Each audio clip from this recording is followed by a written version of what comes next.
YouTubers, Pastor Bob. Well, I hope you guys are all having a blessed week. Hey, this is kind of like what we're going to be doing for a while, is other than the Saturday videos, is I'm just going to kind of give you little short videos throughout the week about things that I've been studying, things that I do in my devotional. And today I just wanted to talk to you for just a minute about a passage in Psalms 37. And Psalms 37:3-7, and this is what it says: "Trust in the Lord and do good. Dwell in the land and befriend faithfulness." And what that basically means is wherever God has put you, wherever you live, no matter what the circumstances around you, befriend faithfulness. In other words, enjoy where you're at, be content. And it says, delight yourself in the Lord, and He will give you the desires of your heart. You know, I have found that to be so true in my own life, that if you will just put God first and live for Him, God loves giving you the things that you want, the desires of your heart. Because this is why.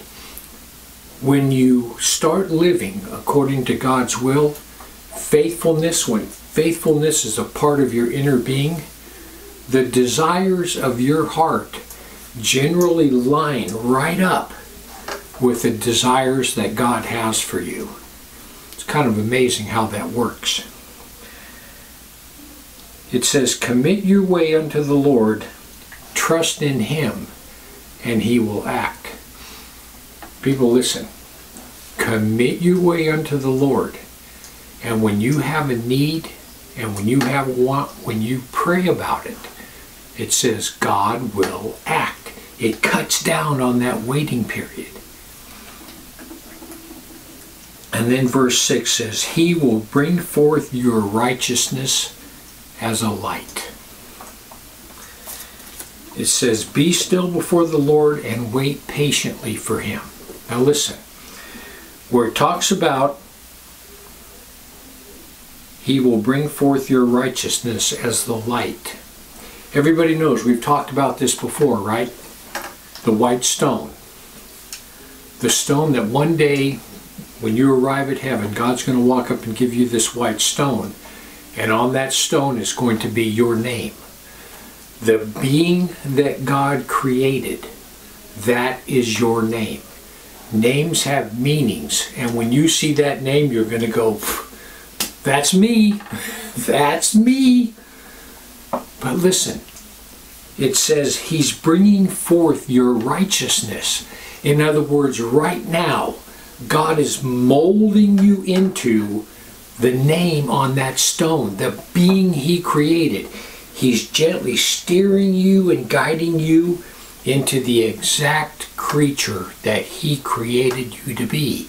And the reason that He's molding you into this creature, that's the name that's on that rock, the reason He's molding you in there is because that exact being that He created, that He's molding, there's a spot in heaven, a place in eternity, that's where you're going to fit perfectly. You're going to fit into this position that He has for you so perfectly that you will be happy and content in that position for all of eternity. And this is the tough part. It says, be still before the Lord and wait patiently for Him. People, God's doing this work in your life. You may not see it, you may not feel it, but He is doing this work in your life. And it says, wait patiently for Him. People, listen. Never compare yourself with somebody else, ever. Never think, you know, like when you go to church, don't think, oh man, that person's so far ahead of me. How come I'm having so much trouble? How come all these other people just seem to get it, and I'm having so much trouble? Maybe Satan sees something in you that he is constantly putting you under attack, so you'll never mold into that name. Normally the people that have the most trouble are people that Satan is just trying to just bind them up so they can't make any progress. People, do what you know to do. Put God first. Live for Him. Wait patiently for God, because He's bringing all this together. He's bringing it all together. Anyway, I just want to give you something to think about. Heaven or hell, you choose. Just remember, once you take your last breath, it's a done deal.